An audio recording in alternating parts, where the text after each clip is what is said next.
गुरुदेव तीर्थे समस्त सर्व जाणावा आपला पती, ऐसा निश्चय ज्यांचे चित्ती, पतिव्रता त्याची जाणा। प्रस्तुत प्राप्त समय आजच्या या प्रवचन रूपी सेवेकरिता घेतलेली ओवी श्री गुरुचरित्रातील आणि 31वा अध्याय पतिव्रता आख्यान नाम या अध्यायातील 93वी ओवी, ओवी क्रमांक 93। गुरुदेव तीर्थे समस्ती सर्व जाणावा आपला पती, ऐसा निश्चय ज्यांच्या चित्ती, पतिव्रता त्याची जाणा। अशा प्रकारची ओवी आहे। या ठिकाणी या आजच्या प्रवचनाच्या निमित्ताने ही ओवी घेण्याचं कारण असं आहे,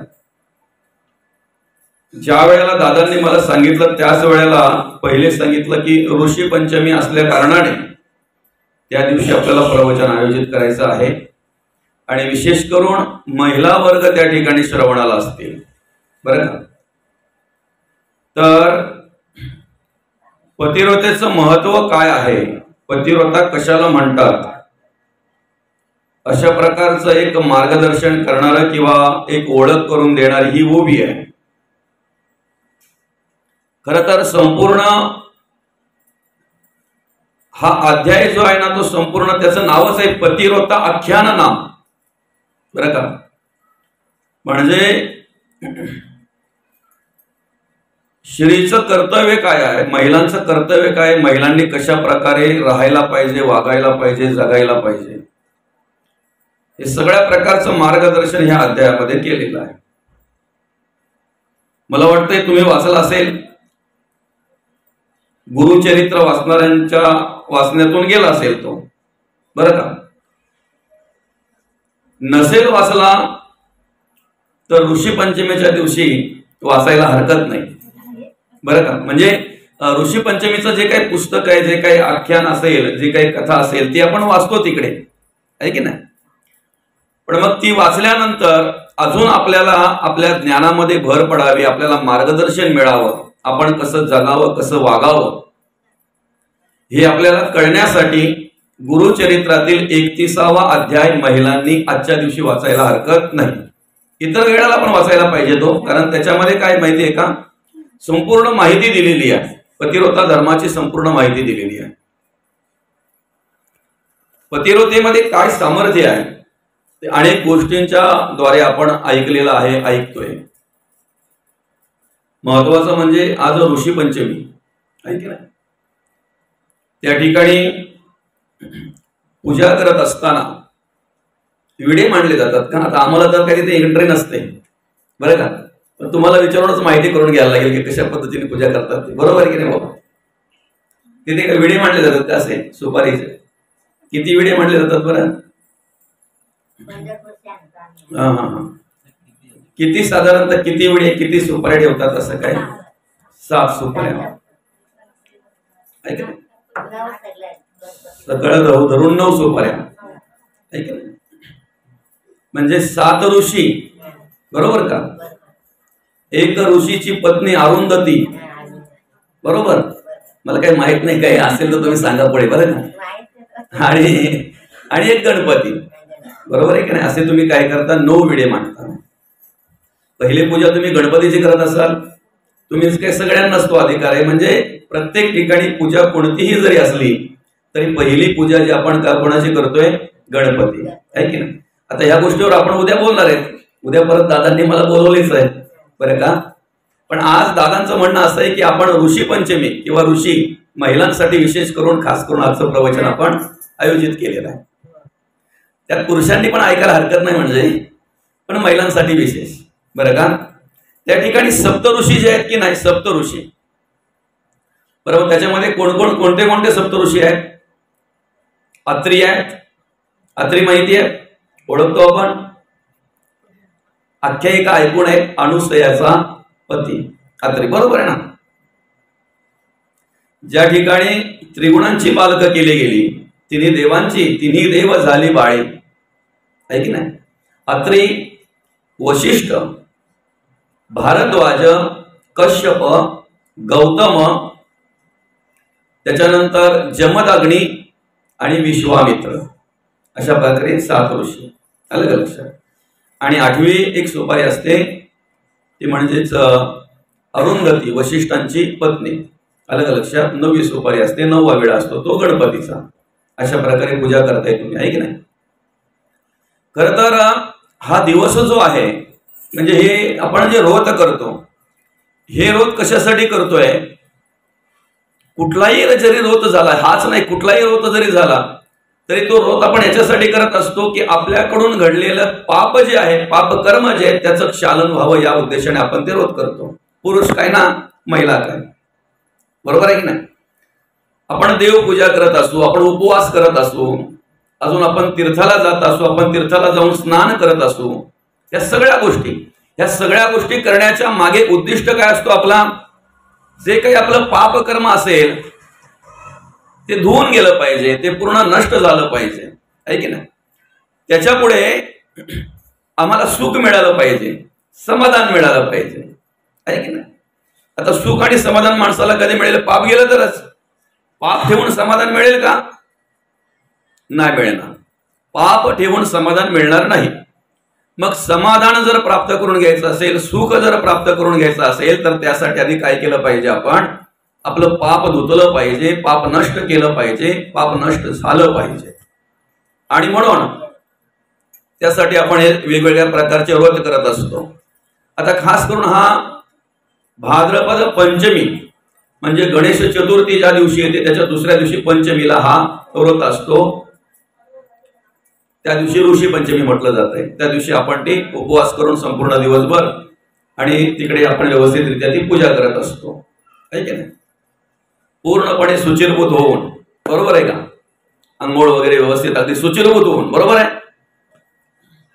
इथे संत असं म्हणतात की आतून पण सुचिरभूत पाहिजे आणि वरून पण सुचिरभूत पाहिजे, बरोबर आहे की नाही? आपले हेवे दावे जातात का? आपल्याकडे जो मत्सर आहे, तिरस्कार आहे, तो जातो का? नाही जात, आहे की नाही? तो गेला पाहिजे. गंगेमध्ये स्नान करता करता हे सगळं गेलं पाहिजे, म्हणजे वरच्या मळाच्या बरोबर आतला मळ पण गेला पाहिजे. पण मी सांगू का, आतला मल गाळवण्यासाठी प्रवचन किंवा कीर्तन श्रवण करायला पाहिजेत, बरोबर आहे की नाही? वरून किती जरी आपण पाणी ओतलं, किती जरी कुठल्याही प्रकारचं साबण लावला, कुठल्याही प्रकारे जरी आंघोळ केली, तरी आतला मल जाईल का? वेश वरीवरी केला, अंतरी दोष भरला. दोष कुठे भरलेला आहे? आतमध्ये भरलेला आहे. अंतरी दोष भरला. त्या दोषाच्या दहनाला आत्मज्ञान पाहिजे. आणि मग ते आत्मज्ञान आपल्याला कुठून प्राप्त होत असतंय? तर संतांच्या वाङ्मयातून प्राप्त होत असतंय. जे काही शास्त्र आहेत, पुराण आहेत, जे काही ग्रंथ आहेत, त्याच्यातून आपल्याला ते आत्मज्ञान प्राप्त होत असते, बरं का? म्हणून त्यासाठी मी सुरुवातीलाच काय म्हणालो की तुम्ही ऋषी पंचमीच्या दिवशी ऋषीचं महात्म्य वाचत असाल, ऐकत असाल, बरोबर आहे की नाही? पण त्या दिवशी आपण गुरुचरित्रातला 31वा अध्याय पतिव्रता आख्यान नाम, बरं का, तो वाचायला हरकत नाही. म्हणजे का माहितीये का? तर त्याच्यातून आपल्याला ज्ञान प्राप्त होईल, आत्मज्ञान प्राप्त होईल, आपल्याला कळेल कसं जगावं, कसं वागावं. या ठिकाणी ह्या 93व्या ओवीमध्ये असं सांगितलेलं आहे, गुरुदेव तीर्थ समस्ती, गुरुदेव तीर्थ समस्ती, सर्व जाणावा आपला पती. किती सोपं आणि साधं आहे ना, सहज समजेल असं आहे. ऐसा निश्चय ज्यांच्या चित्ती, पतिव्रता त्याची जाणा. म्हणजे आपला पती किती जरी दुर्बल असेल तरी सुद्धा दुसऱ्या पुरुषाची स्तुती त्याच्या समोर करू नये, बरं का? बरेच म्हणजे अनेक चांगल्या प्रकारचं मार्गदर्शन या ठिकाणी केलेलं आहे, बरं का? अनेक चांगल्या प्रकारचं मार्गदर्शन या ठिकाणी केलेलं आहे. म्हणजे आपल्याला खऱ्या अर्थाने आपल्या घरात जर समाधानात राहायचं आहे, सुखात राहायचं आहे, आपल्या घराला घरपण जर द्यायचं आहे, आपल्या संसारामध्ये जर आपल्याला एक निष्ठेने उभं राहायचं आहे, तर त्यासाठी या नियमांचं पालन करायला हरकत नाही, पाळायला हवेत, आहे की नाही? आता बघा, आपण बघतोय जुनी जी माणसं आहेत, वृद्ध माणसं, वृद्ध झाले तरी त्यांचा प्रेम कमी होत नाही, होतो? काही आजी आजोबा असे असतात की त्यांचं प्रेम नाही कमी होत, त्यांची माया, त्यांचं जीव नाही कमी होत. त्याला कारण काय माहितीये का? खरं आचरण, खरी कर्म, खरा जीवनाचा आनंद त्यांनी घेतलेला असतो. कुठलाही द्वेष नाही, मत्सर नाही, तिरस्कार नाही. भले त्यांच्याकडे त्यावेळेला पैसे कमी असतील, आम्ही 100% मान्य करतो, पण मनाची श्रीमंती होती, मनाची श्रीमंती होती. आणि पतिव्रता धर्मामध्ये जे काही सांगितलेलं आहे त्या अनेक गोष्टींचा तंतोतंत पालन केला जायचं आणि केला जातोय. आजही मी म्हणेन की नक्कीच त्या गोष्टींचा पालन केला जातंय. पण ही जी संस्कार आहे, ही जी संस्कृती आहे, ही जर पुढे आपल्याला टिकवून ठेवायची असेल, आज सासू चांगल्या प्रकारे वागते, चांगल्या प्रकारे राहते, चांगल्या प्रकारे कार्य करते, समाजामध्ये तिला मान आहे, तशाच पद्धतीने सुनेलाही मिळावा असं जर वाटत असेल तर ते संस्कार पुढे देता आले पाहिजे, ती संस्कृती पुढे जागृत करता आली पाहिजे, देता आली पाहिजे. बरोबर आहे की नाही? पतिव्रतेमध्ये किती सामर्थ्य माहितीये का? आज ज्या युगामध्ये आपण कार्य करतोय की नाही, या युगाला काय म्हणतात? कलियुग. कलियुग आहे की नाही? कलियुग. तो कली सुद्धा ब्रह्मदेवाच्या पुढे ज्या वेळेला गेला ना, त्यावेळेला तो काय काय कशा कशा पद्धतीने वागणार आहे हे सांगताना काय बोललेलं माहितीये का? पतिव्रता बघितल्यानंतर माझ्या अंगाचा थरकाप उडणार आहे. कोण म्हणतो? कली बोलतोय. लोक आज ज्याला घाबरतात, लोक आज ज्याच्या अधीन आहेत, अनेक प्रकारे अनेक लोक आज आपल्याला त्या कलियुगाप्रमाणे वागताना दिसतात. कलीप्रमाणे म्हणजे कलीचा अवतारच त्या ठिकाणी आपल्याला दिसून येतोय. तो कली सुद्धा काय बोलतोय माहितीये का? पतिव्रता जी आहे ना, ती पतिव्रता बघितल्यानंतर माझा थरकाप होतोय. अनेक गोष्टी आम्ही ऐकत असतोय. एक गोष्ट तर अशी आहे की सूर्य सुद्धा उगू दिला नाही तुम्ही पतिव्रताने, आहे की नाही? अनेक प्रकारे आहे, अनेक प्रकारे. यमाच्या तावडीतून पतीला आणण्याचं सामर्थ्य पतिव्रता श्रीमध्ये आहे, पतिव्रता श्रीमध्ये आहे. आणि म्हणून या ठिकाणी आज आपल्याला ते श्रवण व्हावं या उद्देशाने या ठिकाणी ही ओवी आपण या गुरुचरित्रातली 31व्या अध्यायातली आज आपण घेतलेली, बरं का? जे काही श्रवण होईल गणपतीच्या कृपेने, पांडुरंग परमात्म्याच्या कृपेने ते आपण करणार आहोत. या ठिकाणी काय सांगितलंय? गुरुदेव तीर्थ समजते, म्हणजे आपले गुरु सुद्धा आपण कोणाला मानलं पाहिजे? पहिला पती. असं म्हटलेलं आहे की त्या ठिकाणी सगळं आपल्याला, त्या ठिकाणी सगळं सुख आहे. त्यांच्या सुखात आपण सुख मानावं, त्यांच्या दुःखात आपण दुःख मानावं. पती जर दुःखी असेल तर स्त्रीने आनंद व्यक्त करू नये. पती जर दुःखी असेल, त्याच्यावर जर काही प्रसंग आला असेल तर त्यावेळेला स्त्रीने आनंद व्यक्त करू नये. ते दुःखामध्ये सहभागी झाली पाहिजे, दुःख वाटून घेतलं पाहिजे. कारण प्रत्येक गोष्टीला वाटेकरी आहे ना, 50-50 आहे की नाही? अर्धांगिणी म्हणतात ना तिला, अर्धांगिणी म्हणतात, बरं का? बऱ्याच गोष्टी अशा आहेत त्या ह्या अध्यायामध्ये, बऱ्याच काही गोष्टी सांगितलेल्या आहेत. असं म्हटलेलं आहे की पती जर घरी नसेल तर महिलेने मेकअप सुद्धा करू नये. कारण आपण जो मेकअप करतो तो कोणासाठी करतो? पतीसाठी करतो. म्हणजे त्या ठिकाणी काय सांगितलंय? महिलेचा मेकअप सुद्धा आपल्या पतीसाठी असावा. ज्या वेळेला पतीची यायची वेळ होते त्यावेळेला त्याला येण्याच्या आधी मेकअप करून व्यवस्थितरित्या सुशोभित होऊन त्याला व्यवस्थित हसत मुखाने सामोरे जायचं आहे, त्यांचं स्वागत करायचं. अशा बऱ्याचशा गोष्टी आहेत. बरं, मग या पतिव्रतेमध्ये काय सामर्थ्य आहे? ज्या वेळेला तिन्ही देवांकडे, ती एक आख्यायिका आहे, गोष्ट आहे, मला तरी वाटतं ह्याच गुरुचरित्रामध्ये 4था अध्याय काहीतरी आहे. अनुसूया सत्व हरावयासी त्रैमूर्ती जाता करिबाळ त्यासी, अशा प्रकारे मांडलेलं आहे, अशा प्रकारे सांगितलेलं आहे. म्हणजे तिन्ही देव ज्या वेळेला अनुसूयेचे सत्व हरण करण्यासाठी गेले, बरं का, काय ऐकून गेले ते? अशी कोण पतिव्रता आहे तिच्याकडे एवढं सामर्थ्य आहे, ती एवढी सामर्थ्यवान आहे, खरी पतिव्रता आहे का, तेवढी निष्ठा, तेवढी श्रद्धा, तेवढं सामर्थ्य तिच्याकडे आहे का, हे पाहण्यासाठी गेले. बरं, गेल्यानंतर ऋषी घरात नसताना भोजनाची अपेक्षा केली, भोजन केल्याशिवाय जाणार नाही. आणि त्या ठिकाणी काय सांगितलं की आम्हाला नग्न, दुसरा विषय तिथे असा आहे, न अग्न, ज्या अन्नाला अग्न लागलेलं नाही असं अन्न आम्हाला वाढा.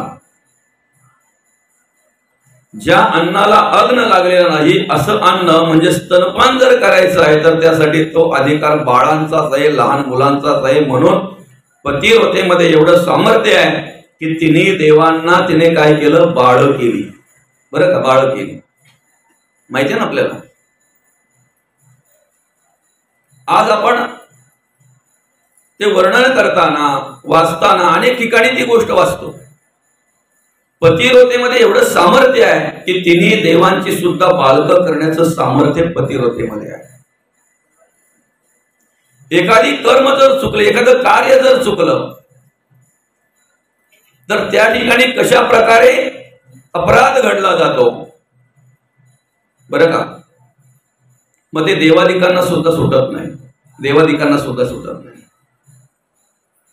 गौतम ऋषींनी आपल्या अंगापासून जी सुंदर मुलगी तयार केली, अतिशय सुंदर, अहिल्या, ऐक ना. आपल्या ब्रह्मदेवाने अतिशय सुंदर अशी ती मुलगी तयार केली. काय म्हणतात तिला, अहिल्या. आणि मग एक त्याला हे म्हणतात स्वयंवर, बरं का. आणि मग ते असं ठेवलं त्यांनी. कसं काय सांगितलं की माझ्या मुलीचं लग्न मी लावून देईन त्याच्याशी जो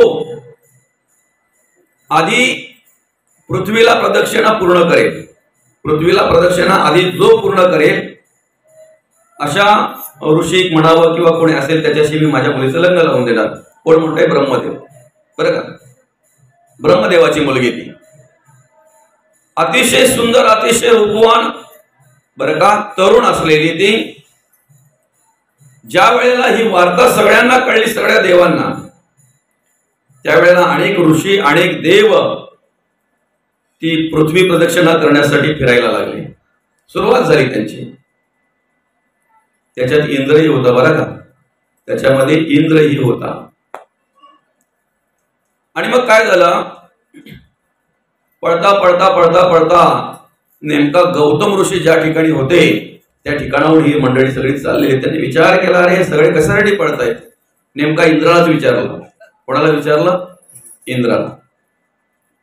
कशासाठी धावताय तेवढे सगळे, काय निमित्त काय आहे. त्यावेळेला त्यांनी सांगितलं की ब्रह्मदेवाची मुलगी आहे, सुंदर आहे, रूपवान आहे, तरुण आहे, पण त्यांचं कोण आहे त्यांनी सांगितलेलं आहे. काय, जो पृथ्वीला प्रदक्षिणा आधी पूर्ण करेल, सगळ्यात आधी, त्याच्याशी माझं मुलीचं लग्न लावून देईल. एवढं सांगितलं. ते पळत होते.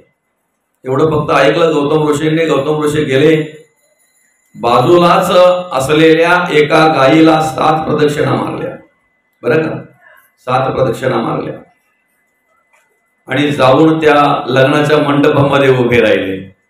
ब्रह्मदेवाला भेटले, सांगितलं पृथ्वीची प्रदक्षिणा करून आलो.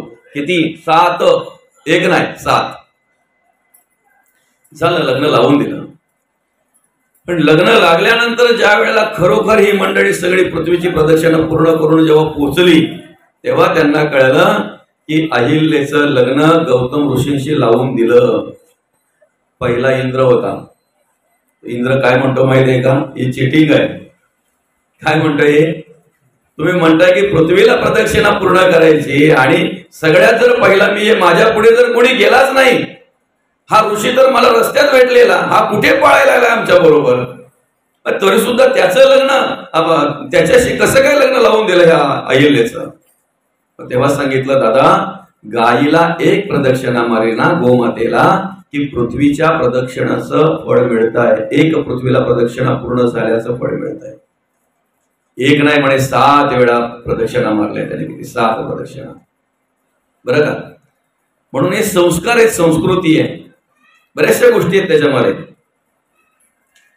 शिवमहापुराणामध्ये असं एक कथा आलेली आहे. शिवमहापुराणामध्ये कार्तिकेय आणि गणपती, बरं का मौली, कार्तिकेय आणि गणपती, शंकराची 2 मुलं.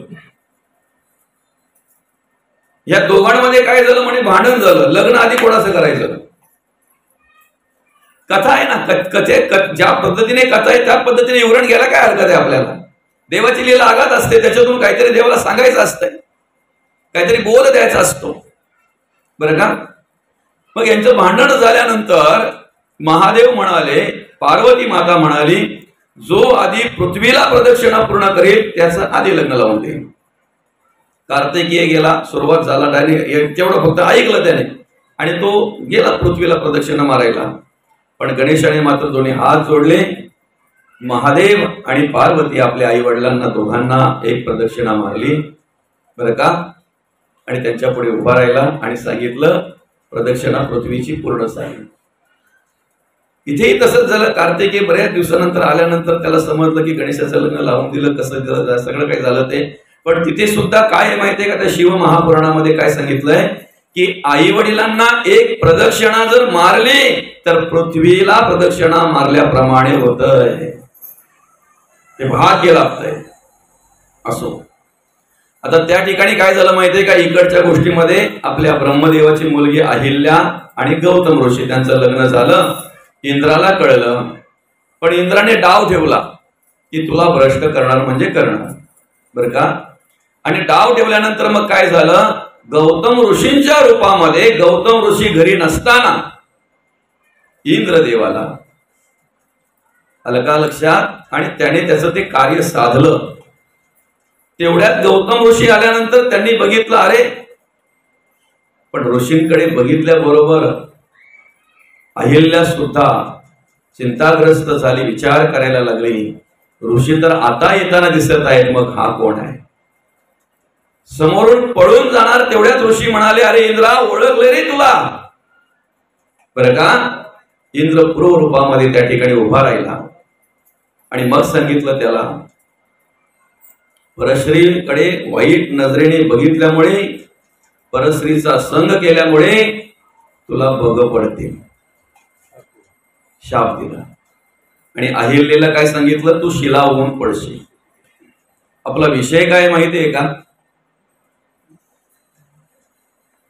जर एखादी कर्म आमच्याकडून चुकली तर देवादिकांना सुद्धा जर सुटलं नाही, म्हणजे इंद्राला भोग पडली, अहिल्यासारखी गौतम ऋषींची पत्नी ती जर शिळा होऊन पडू शकते, तर आम्ही आमच्या संसारामध्ये कशा पद्धतीने राहिलो पाहिजे, आम्ही आमच्या जीवनामध्ये, आमच्या आयुष्यामध्ये कशा पद्धतीने वाटचाल केली पाहिजे, याचा विचार आम्ही प्रथम करायला हवा. काय सांगितलं या ओवीमध्ये? गुरु देव तीर्थे समजती, सर्व जाणावा आपला पती.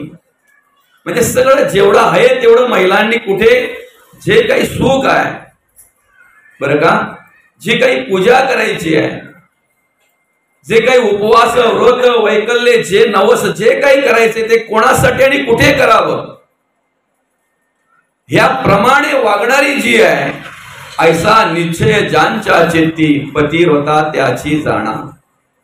ऐसा निश्चय ज्यांच्या चित्ती, पतिव्रता त्याची जाणा. आजचा जो उपवास आहे तो उपवास आपण याच्यासाठी धरत असतो की वर्षभरामध्ये नकळत आपल्याकडून काही पापकर्म घडले असतील, जे 4 दिवस आपल्याला बाजूला राहायचे आहेत, त्या 4 दिवसांमध्ये जर नकळत आपल्याकडून कुठल्या प्रकारे एखाद्या पूजेच्या ठिकाणी जर एखाद्या भांड्याला हात लागला असेल, एखाद्या त्या पूजेच्या साहित्याला हात लागला असेल, किंवा नकळत आपल्याकडून काही जर चुकी झाली असेल, जर काही पाप घडलं असेल, तर त्या पापातून मुक्त होण्यासाठी आजचा हा व्रत आपण करत असतो. ऋषी पंचमीचा व्रत महिला करत असतात, बरं का? पण पुन्हा एकदा सांगतो की हे सगळं करत असताना जेवढं आपण बाह्यांगाला महत्व देतो ना, तेवढा अंतरंगाला महत्व द्यायला पाहिजे. अंतरीचे जे काही गुण आहेत, अंतरीचे जे काही विचार आहेत, ते आपण काय केले पाहिजे? बाजूला करण्याचा प्रयत्न केला पाहिजे. कारण पाप कोणालाही सुटत नाही, पाप कोणालाही सुटत नाही. आताच आपण बघितलं, इंद्राला सुद्धा भोग पडली, अहिल्याला सुद्धा शिळा होऊन पडावं लागलं. आलं का लक्षात? म्हणजे आपलं समाधान जे काही आहे, आपल्याला सुख जे काही आहे, आपल्या जीवनाचा मार्ग सुरळीत व्हावा असं जर वाटत असेल तर हे सगळं आपल्या कर्मावर अवलंबून आहे, आपल्या विचारावर अवलंबून आहे, आपल्या गुणांवर अवलंबून आहे की नाही? म्हणून पुरुष असो वा स्त्री असो, त्याने आपल्या घराला घरपण देण्याचं काम केलं पाहिजे. आलं का लक्षात? आपल्या घरामध्ये रममाण होण्याचं काम केलं पाहिजे. आणि ज्यांनी ज्यांनी ह्या पद्धतीने कार्य केलेले आहेत ना, ते बघा आनंदामध्ये संसार करतात शेवटच्या श्वासापर्यंत, शेवटपर्यंत आनंदामध्ये संसार करतात, आनंदामध्ये त्या घरामध्ये राहत आहेत. आलं का लक्षात? पण कलीच्या अधीन होऊन नको तो विचार जर माणसाच्या अंतःकरणामध्ये आला, नको त्या पद्धतीने जर जगण्याचा वागण्याचा जर प्रयत्न माणसाने केला, तर मग मात्र त्या कर्माचा फटका किंवा त्या कर्माची गती ही प्रत्येकाला ठेवलेली आहे. त्या पद्धतीने त्याला जगावं लागतंय, त्या पद्धतीने त्याला वागावं लागतंय. त्याशिवाय त्याला सुटका नाही. कोणी असो द्या, कोणी असो द्या. घडलेली कर्म ही स्त्री असो वा पुरुष असो, ज्ञानी असो वा अज्ञानी असो, श्रीमंत असो वा गरीब असो, सगळ्यांना त्याचं परतफेड करावी लागते. सगळ्यांना, कोणी असो द्या. कर्माच्या पुढे गरीब श्रीमंत नाहीये, ज्ञानी अज्ञानी नाहीये, बरं का? उलट अर्थी अज्ञानाकडून जर एखादी चूक घडली ना, तर ठीक आहे, त्याला काही त्याच्या पद्धतीने जो काही फटका पडायचा, जे काही भोग यायचे ते भोगतील. पण ज्ञानाकडून जर घडली तर डबल आहे म्हणतात.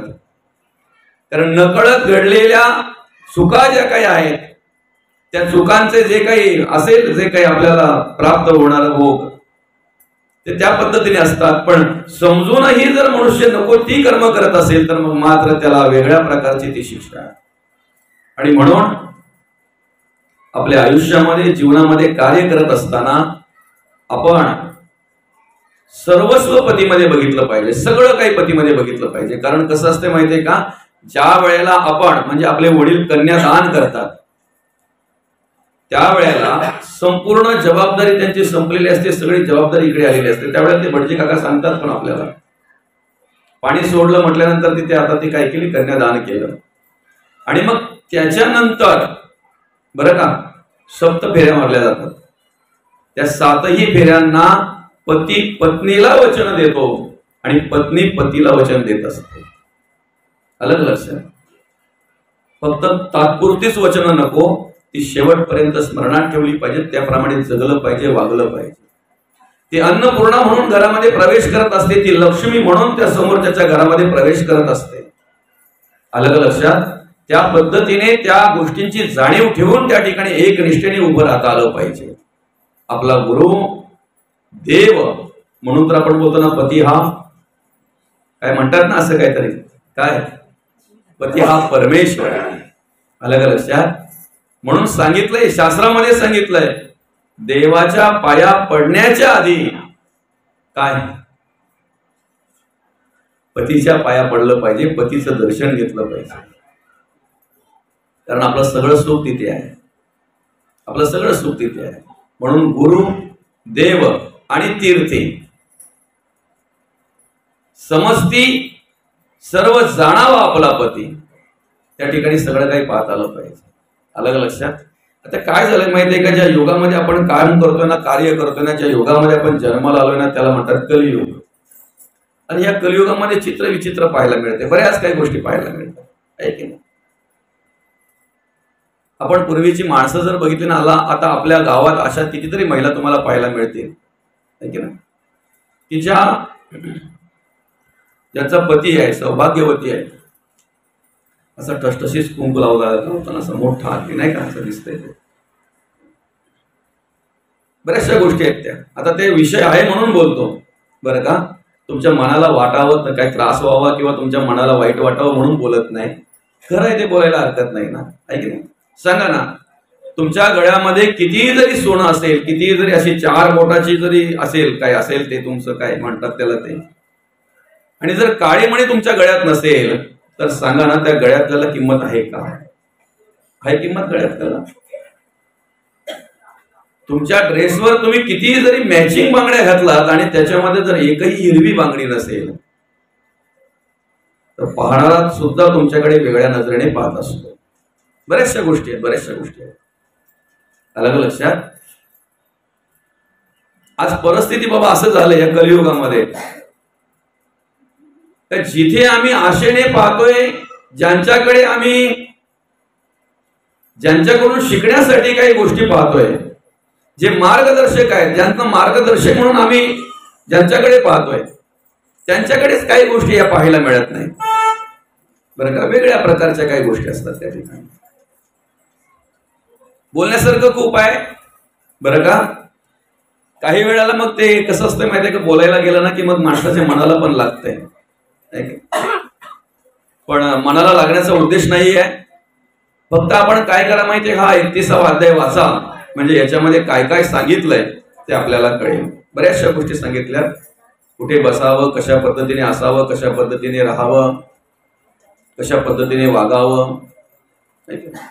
आणि दोघांनी जर व्यवस्थितरित्या दोघांचा अधिकार सांभाळून जर त्या ठिकाणी कार्य केलं तर त्या घराला घर पण येत आहे. म्हणजे त्याला काय म्हणतात माहितीये का, ऍडजस्टमेंट, एकमेकाला सांभाळून घेणं. संसारामध्ये जर आपल्याला चांगलं राहायचं, चांगलं वागायचं आहे ना, तर मग एकमेकाला सांभाळलं पाहिजे, आहे की नाही. 20-25 वर्ष लग्नाला होऊनही जर अजून ती बाई बोलत असेल नवऱ्याला, तुम्हाला अजून काही कळतच नाही, कळतच नाही तुम्हाला काय.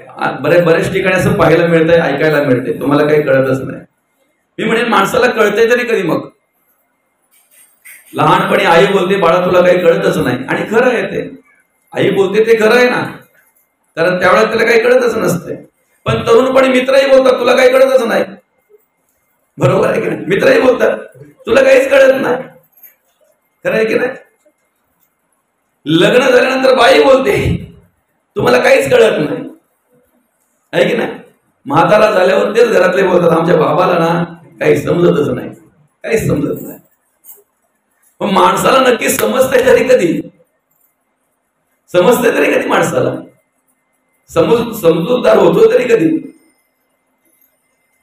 सांगू का, पुरुषांनी जर महिलांना समजून घेतलं आणि महिलांनी जर पुरुषांना समजून घेतलं तर ज्या घरात आपण आहोत ना, त्या घराचं मंदिर झाल्याशिवाय राहणार नाही. ज्या घरात आपण आहोत त्या घराचं मंदिर झाल्याशिवाय राहणार नाही. भांडी पडतात कधी हो. तुम्ही 4 दिवस घरात नसू द्या ना, हे काही भांडा इकडचा तिकडे होणार नाही बाबा, बरोबर आहे की नाही. दरवाजे जसे असतील तसे असतील, खिडक्या जशा असतील तशा असतील, पण माणसांनी प्रवेश केला की भांडी पडायला लागली. समजा ज्या दिवशी भांडण झालं असेल ना, त्या दिवशी जास्त भांडी पडतात, दरवाजे पण खटाखट लागले जातात. कशावर राग काढतो माणूस. आणि तुम्हाला सांगू का, आई बाबाची भांडण झाली ना, हे बघितलं ना तर पोरं सुद्धा घरात थांबत नाही. त्यांना माहिती आहे त्यांचा दोघांचा राग आमच्यावर निघेल. काही महिला असतात ना अशा, पोरांचं काही चुकी नसते हो, पण पुरुषाला तर मारू शकत नाही, मग पोराला मारतात, लेकी बोले आणि सुनेला असं काहीतरी म्हणतात ना त्याला, असं येते. मग आम्ही आमच्या संसारामध्ये, आमच्या घरामध्ये कसं राहिलं पाहिजे, एकमेकाला समजून घेतलं पाहिजे, एकमेकाला ऍडजस्ट केलं पाहिजे, आहे की नाही. एक माणूस असाच संसाराला त्रासलेला बरं का. असं म्हणतात की एकदा काही लग्न झालं ना बाबा, की पहिला वर्षे ती बाई पुरुषाचं ऐकत असते. आलं का लक्षात. ती जी असते ना, नवीन असते की नाही, कारण तिला काही माहिती नसते म्हणून पुरुषाचं ऐकत असते ती, बरं का.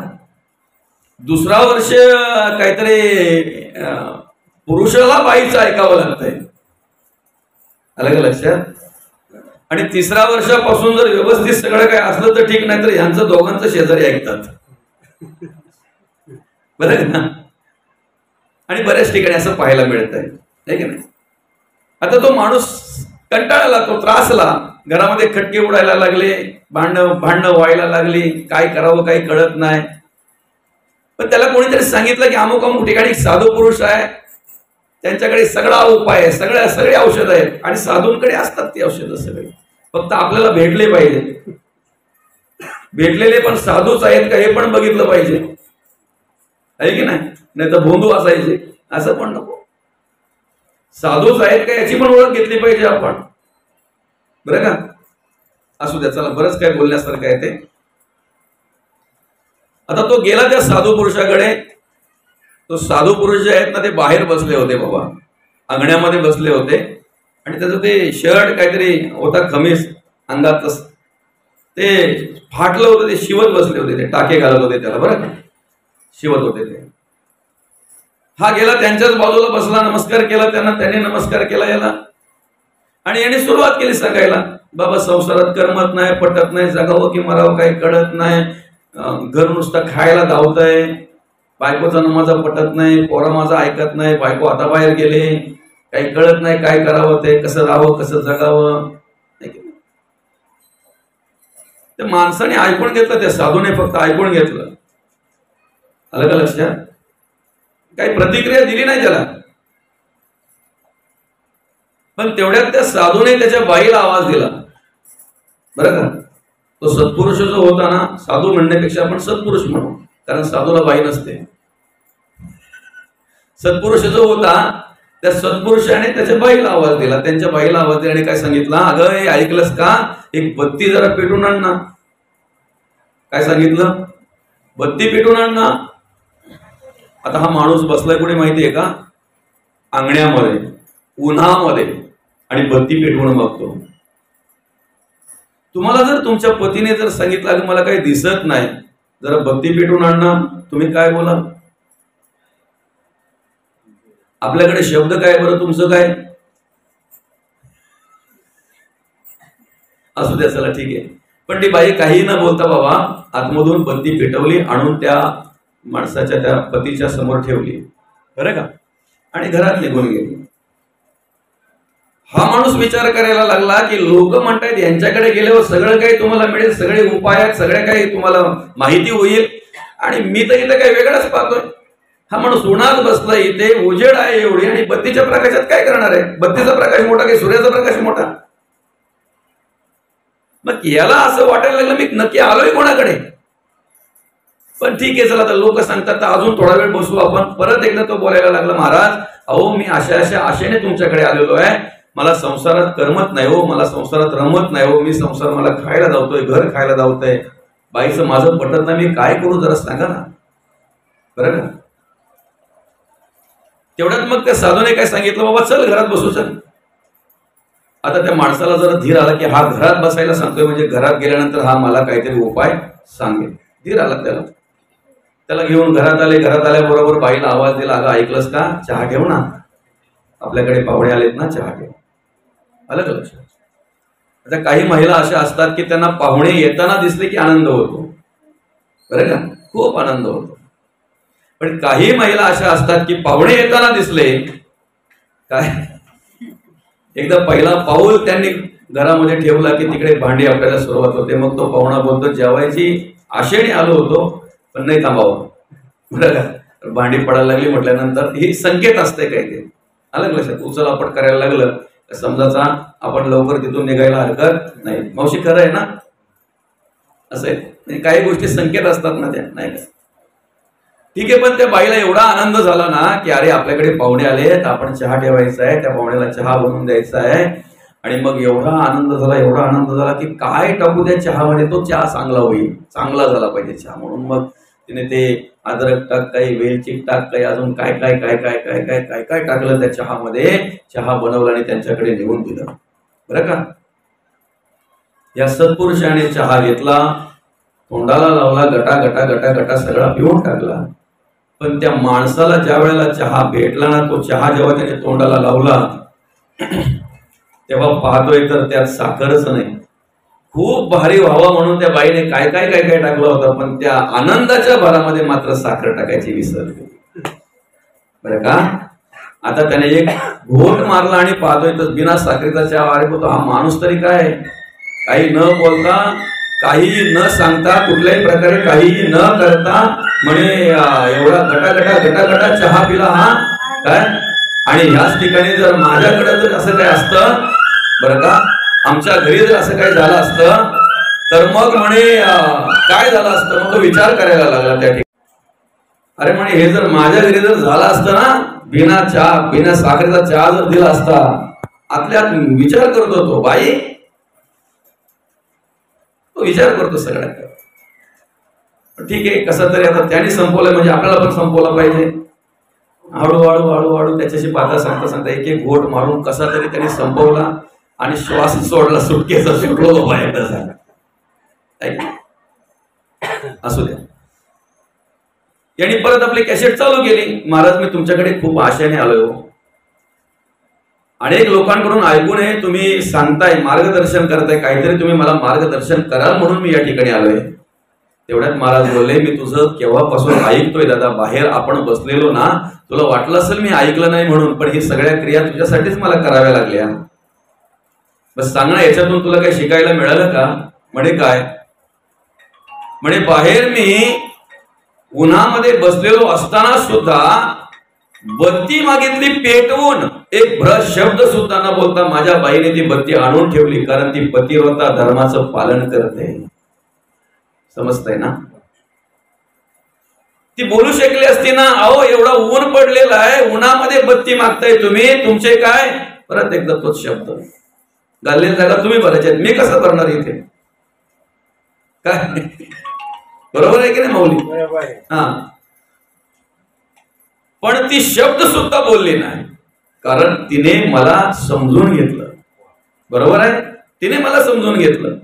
घरात आल्यानंतर तिने आनंदाच्या भरामध्ये साखर टाकली नाही चहामध्ये, बिना साखरेचा चहा दिला. तिने मला बाहेर समजून घेतल्यामुळे आतमध्ये मी तिला समजून घेतलं. समजतंय ना? किती सोपं आहे ना? आमच्याकडे काय होतंय माहितीये का महाराज? आमच्या घरात जर समाधान नसलं ना, तर पहिले आम्ही लिंबा शोधतो, बाहुल्या शोधतो, उलट्या बाहुल्या, काळ्या बाहुल्या, काय काय काय काय शोधतोय आम्ही.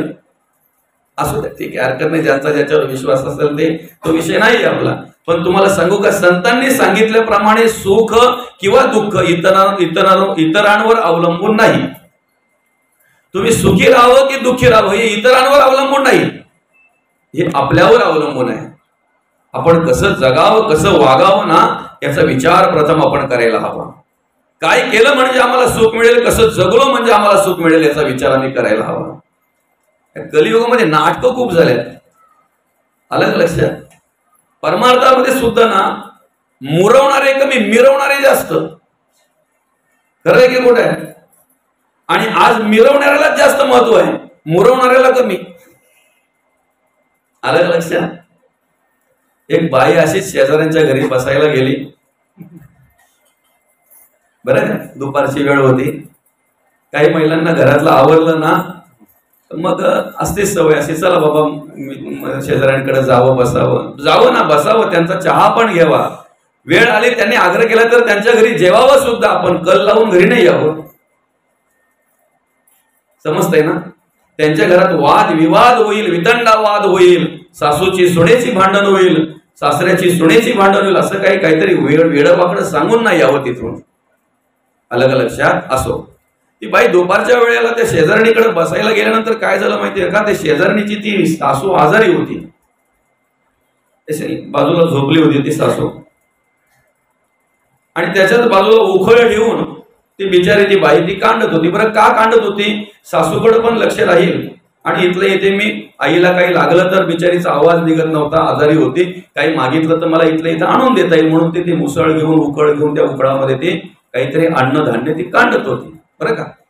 पण अचानक काय झालं, संध्याकाळच्या वेळेला येणारा तिचा नवरा दुपारच्या वेळेला आला, आणि दरवाजात त्याला बघितल्या बरोबर त्या बाईला भान राहिलं नाही. नवरा आला एवढं बघितलं, माझं पहिलं काम काय, त्यांना पाणी आणून दिलं. मुसळ वरती आहे का खालती आहे ते पण तिने बघितलं नाही, जिथे होतं तिथे सोडलं. समजते ना? आणि जाऊन पाण्याचा ग्लास घेऊन आली, नवऱ्याला ग्लास दिला, आणि मग येऊन पाहते तर मुसळ वरच्यावर होतं, जिथे सोडला होता तिथंच होता. आल्यानंतर जेव्हा ते मुसळ पकडलं तेव्हा ते खाली आलं, आणि ही शेजारी जी होती ती बघते, पाहते. बरं का? शेजारी जी होती ती पाहते, तिला करमलंच नाही, राहवलंच नाही, म्हणून ती विचारायला लागली, ह्या काय असतंय, ही जादू काय आहे तुझ्याकडं? ती बोलते जादू बिदू काय नाही, याला म्हणतात पतिव्रतेचं सामर्थ्य. काय म्हणतात त्याला? पतिव्रतेचं सामर्थ्य. आपला विषय काय माहितीये का? मुरवणारा का मिरवणारा? श्रेष्ठ मुरवणारा का मिरवणारा? पुढं ऐका ना, पुढं ऐका. आता दुसऱ्या दिवशी काय झालं माहितीये का, हिचा नवरा पण रोज संध्याकाळी यायचा, पण दम दिला, उद्या दुपारचे याचा कामावरच्या सुट्टी घेऊन, मला तुम्हाला एक जादू दाखवायची बरं का. तिची सासू आजारी, हिची काय आजारी नाही, पण हिने काय बघितलं, तिची सासू कशी बाजूला बसली होती, झोपली होती, तशी माझी पण बाजूला झोपली पाहिजे, कारण त्याशिवाय सामर्थ्य दिसणार नाही ना. समजला पुढचा तुम्हाला, सांगायला काही गरज नाही. आपला विषय काय होता, मिरवणारा का मुरवणार. आता ती पहिली मुरवणारी होती, ही मिरवणारी. गरज नव्हती सासूला झोपायची, पण झोपवली बिचारीने. तो पण आल्याबरोबर पाहते दरवाजात, दुपारच्या वेळेला आला, कारण दमत दिलता तसं बरं का. असू द्या, ठीक आहे, हरकत नाही. महिलेचं ऐकलं पाहिजे, बाईचं ऐकलं पाहिजे, ऐकू नये असं नाही, पण चांगलं असेल तर निश्चित ऐकलं पाहिजे. आलं का लक्षात. मग कोणी बैल बोललं तरी चालेल, हरकत नाही. तुम्ही जर व्यसन करत असाल आणि बाई जर तुम्हाला सांगत असेल व्यसनापासून मुक्त व्हा, तिचं ऐकून जर तुम्ही व्यसनापासून मुक्त झाले असाल आणि तुमचे मित्र जर तुम्हाला बोलत असेल, अरे बायको सांगते ना, बायकोच ऐकलंस तू, दारू सोडलीस, बैल, चालेल. समजतंय ना, चालेल. बऱ्याचशा गोष्टी आहेत त्या, असू द्या. रावणाने जर बाईचं ऐकलं असतं ना बाबा, तर आपल्या मंदिरामध्ये रावणाचा पण फोटो असतो, हो का. समजतंय ना. पतिव्रता होती ती, मंडोदरी. पतिव्रतेमध्ये नाव आहे तिचं, बरं का, पतिव्रतेमध्ये नाव आहे. असू द्या. आता महिला सासूला झोपवली, त्या उकड आणलं, मुसळ घेतलं, ते अन्नधान्य ते कांडायला घेतलं, नवरा आला, नवऱ्याला बघितल्या बरोबर मुसळ खाली होतं, वरती फेकायची गरज नव्हती. पण तिला काय करायची होती, जादू दाखवायची होती तिला जादू दाखवायची होती. आलं का लक्षात. फेकलं ना वरती, गेली पाण्याचा ग्लास आणते तर सासू गेली. का गेली, ते मुसळ खाली येऊन पडलं ना, तेव्हा तो नवरा बोलतो, ही जादू तुला दाखवायची होती का. नाही ना बोलते, वेगळी जादू होती, पण ती काही इथं झालीच नाही. कुठेही होत नाही ताई, ती जिथे पतिव्रता असेल ना तिथेच होते ती, बरं का. महत्वाचा विषय काय माहितीये का, त्या गोष्टीचं नाव आहे खोटी पतिव्रता. या गोष्टीचं नाव काय, खोटी पतिव्रता. असू द्या, ठीक आहे, हरकत नाही. आम्हाला असं म्हणायचं आहे की मिरवण्यापेक्षा मुरवणं अतिशय महत्वाचं असतंय. तुम्ही लोकांना दाखवासाठी संसार करू नका, पण तुमच्या समाधानासाठी चांगल्या प्रकारे करता येईल अशा पद्धतीने वागा, अशा पद्धतीने जगा. निश्चित तुम्ही ज्या घरात आहेत ना, त्या घरात तुम्हाला समाधान प्राप्त झाल्याशिवाय राहणार नाही. आपली हिंदुस्थानची संस्कृती, आपली भारतीय संस्कृती एवढी श्रेष्ठ आहे बरं का. विशेष करून मी म्हणेन हिंदुस्थानची संस्कृती अशी आहे, एवढी श्रेष्ठ आहे. आपण ज्या धर्मामध्ये जन्माला आलेलो आहोत ना, त्या धर्माची संस्कृती एवढी श्रेष्ठ आहे की एकदा एका बाईने एका पुरुषाबरोबर 7 फेऱ्या मारल्या की शेवटच्या श्वासापर्यंत एकमेकाचा आधार म्हणून जगतात, एकमेकाचा आधार म्हणून जगतात, एकमेकाला सोडत नाहीत. किती दुःख येऊ द्या, किती संकट येऊ द्या, कितीही प्रसंग येऊ द्या, कितीही संकट येऊ द्या ना, एकमेकाच्या पाठीशी खंबीरपणे उभे राहतात, एकमेकाला साथ देतात. आलं का लक्षात. आणि म्हणून आमच्या संस्कृतीचा आम्हाला स्वाभिमान आहे की नाही. आपल्या संस्कृतीचा आपल्याला स्वाभिमान पाहिजे ना, आहे की नाही. इतर देशांमध्ये बघा काय अवस्था येते. आता लोक आपली जातात ना, मुलं बिलं शिकायला जातात ना, ती बघतात तिकडे काय अवस्था येते. आलं का लक्षात. म्हणून ह्या संस्कृतीचं दर्शन फक्त आपल्याला याच ठिकाणी भेटतं, याच ठिकाणी पाहायला मिळतंय. म्हणून ब्रह्मलिखित सगळं काही असतंय ते. आलं का लक्षात. आपले वडील, आपली आई, कोणतेही वडील झालं, कोणतीही आई झाली, मुलीचं जमवताना चारही बाजूने चौकशी करून मग त्या ठिकाणी मुलीला देत असतात, तिचा विवाह करत असतात. बरोबर आहे की नाही. मग अनेक प्रकारे चौकशी करून ज्या ठिकाणी आपल्याला विधियुक्त 16 संस्कारांपैकी तो एक संस्कार आहे शुभविवाह सोहळा म्हणजे, बरोबर की नाही, लग्न म्हणजे. मग तो एक संस्कार आहे आणि संस्कार म्हणून जर आपण आपलं घर सोडून दुसऱ्याच्या घरामध्ये जातोय, तर त्या ठिकाणी गेल्यानंतर आपण कशा प्रकारे वागावं, कशा प्रकारे जगावं, हे सगळं ज्ञान या अध्यायामध्ये दिलेलं आहे. सगळं ज्ञान दिलेलं आहे. ज्या पद्धतीने आपण आपल्या घरी आईशी वागलो की नाही, त्याप्रमाणे आईप्रमाणे प्रेम, मुलगी म्हणून त्या ठिकाणी आपण आपल्या सासूकडे बघितलं पाहिजे, आई म्हणून तिथे आपल्याला ते दर्शन झालं पाहिजे, पाहता आलं पाहिजे. आलं का लक्षात. ज्या दिवशी प्रत्येक सासू आपली सून नसून मुलगी म्हणून त्या ठिकाणी पाहिल आणि तसं प्रेम करेल, प्रत्येक सून आपली सासू म्हणून न पाहता आपली आई म्हणून पाहिल ना, मी म्हणेन घराघरातले वाद मिटल्याशिवाय राहणार नाही. घराघरातले वाद मिटल्याशिवाय राहणार. पुढे सांगू का? एकही आजी किंवा एकही आजोबा आम्हाला वृद्धाश्रमात पाहायला मिळणार नाही पाहायला मिळणार. बरं का?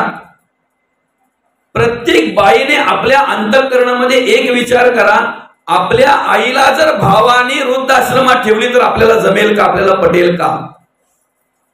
कोणत्याच मुलीला असं चांगलं वाटणार नाही, कोणत्याच मुलीला बरं वाटणार नाही, कोणत्याच मुलीला चांगलं वाटणार नाही आपल्या आईला वृद्धाश्रमात ठेवलेली, नाही वाटणार चांगलं. आलं का लक्षात? मग सासूला जर आपण त्या पद्धतीने पाहत असू, वेगळ्या पद्धतीने पाहत असू, तर आपण त्या ठिकाणी आपली आई म्हणून दर्शन घेतलं पाहिजे, आई म्हणून बघितलं पाहिजे. तुम्हाला व्रत, वैकल्य, उपवास हे सगळं काही आहे ना, हे आपल्या घरामध्ये जे आहे ते सांभाळलं पाहिजे, महत्वाचं आहे. मंदिरातला देव सुद्धा तेव्हाच कृपा करतो ज्या वेळेला आम्ही आमच्या घरातल्या देवांची पूजा करतोय. मखारातला देवही आमच्यावर कृपा कधी करेल? ज्या वेळेला आम्ही आमच्या चालत्या बोलत्या देवांना भजू, चालत्या बोलत्या देवांची ज्या वेळेला सेवा करू, त्यावेळेला निश्चित त्या मखारातल्या मूर्ती रूपाने असलेल्या देवाची कृपा आमच्यावर झाल्याशिवाय राहणार नाही, हे मात्र निश्चित आहे. पण ती सेवा झाली पाहिजे, सेवा घडली पाहिजे. आलं का लक्षात? ती सेवा घडली पाहिजे. आणि म्हणून एवढं सामर्थ्य आहे पतिव्रता धर्मामध्ये. सगळ्या प्रकारचं सुख, सगळ्या प्रकारचं समाधान आम्हाला त्या ठिकाणी सांगितलेलं आहे. ज्या घरात आम्ही आलेलो आहोत, ज्या घरामध्ये आम्ही जन्माला आलेलो, किंवा ज्या घरामध्ये आम्ही बरं का पत्नी म्हणून, लक्ष्मी म्हणून आम्ही प्रवेश केलेला आहे, त्या घराला घरपण देणं कर्तव्य आमचं आहे. त्या घरामध्ये असलेल्या मुलांवर संस्कार करणं कर्तव्य आमचं आहे. आज जर विचार केला तर हिंदवी स्वराज्य संस्थापक राजे शिवछत्रपतींनी स्वराज्य निर्माण केलं, हिंदवी स्वराज्याची स्थापना केली. याला कारण म्हणजे राष्ट्रमाता राजमाता माँसाहेब जिजाऊ. महिलांमध्ये किती सामर्थ्य आहे, महिलांमध्ये किती पॉवर आहे. मी म्हणेन आपल्या मुलांवर संस्कार करण्याची अधिक जबाबदारी महिलांवर आहे, पुरुषांपेक्षा महिलांवर जास्त आहे. त्याला कारण काय माहितीये का? मुलं जास्त प्रमाणात महिलांच्या जवळ असतात, आईच्या जवळ असतात, आजीच्या जवळ असतात, ताईच्या जवळ असतात, काकीच्या जवळ असतात. बाप बिचारा सकाळी एकदा शिदोरी घेतली की घर सोडतोय 4 पैसे कमवून आणण्यासाठी. कशासाठी? घरातल्यांनी सुखात समाधानात राहावं म्हणून. संध्याकाळी आल्यानंतर बिचारा थकलेला असतो, भागलेला असतो, आहे की नाही, थकवा असतो त्याला. आज एक धकेचं पेटे सोसून घरी आलेला असतोय, घरी जाऊन 2 घास खातोय कधी ना पडतोय कधी, असं त्याला झालेलं असतंय. आलं का लक्षात? महिलांवर विशेष करून जबाबदारी आहे आपल्या मुलांवर चांगल्या प्रकारे संस्कार करण्याची, आणि ते केलं पाहिजे. आलं का लक्षात? माऊली त्याच ठिकाणी जन्माला येते ज्या ठिकाणी रुक्मिणी माता आहे, कुठेही नाही. ज्या ठिकाणी रुक्मिणी माता आहे त्या ठिकाणी माऊली जन्माला येते. माऊली ज्ञानोबा जन्माला येतात. मी म्हणेन छत्रपती शिवाजी महाराज त्याच ठिकाणी जन्माला येतात, त्या ठिकाणी राष्ट्रमाता राजमाता जिजाऊ आहेत, आहे की नाही? काय संस्कार केले असतील, कशा प्रकारे मार्गदर्शन केलं असेल ते. म्हणजे ज्या वेळेला छत्रपती शिवाजी महाराज जन्माला यायचे त्यावेळेला राष्ट्रमाता राजमाता माँसाहेब जिजाऊंना लागलेले डोहाळे काय? राजासारखा ड्रेस करावा, घोडेस्वार व्हावा, दानपट्टा हातात घ्यावा, तलवार हातात घ्यावी, अशा प्रकारचे ते डोहाळे. राजांचा जन्म झाल्यानंतर त्यांना मांडीवर घेऊन रामायण महाभारतासारख्या कथा ऐकवल्या, संतांचं चरित्र ऐकवलं, आणि म्हणून हिंदवी स्वराज्य स्थापन झालं. अर्थातच हिंदवी स्वराज्य संस्थापक राजे शिवछत्रपती घडले, वाढले, त्या पद्धतीने त्यांनी कार्य केलं. ते संस्कार. आलं का लक्षात? म्हणून हे संस्कार जे आहेत ना ते लहानपणीच होत असतात, लहान मुलांवर त्या पद्धतीने संस्कार होत असतात. आम्हाला घरात काम करायला मिळावं म्हणून जर आम्ही मुलांच्या हातात मोबाईल देत असू, त्रास देतात म्हणून त्यांनी त्रास देऊ नये म्हणून आम्ही जर देत असू, तुम्हाला सांगू का आज परिस्थिती अशी आहे की कमीत कमी 20 ते 30% मुलांना म्हणजे फार अगदी सतत सतत ज्यांच्या हातामध्ये मोबाईल असतात ना, वेड्या झाल्यासारखे अगदी वागतात बघा ते, वेड्या झाल्यासारखे. त्याला कारण तेच आहे. तरुणांना सुद्धा बर्बाद व्हायला आता काही बाहेर जायची गरज नाही बाबा. पूर्वी असं होतं, मित्रांमध्ये गेल्यानंतर तो बर्बाद व्हायचा.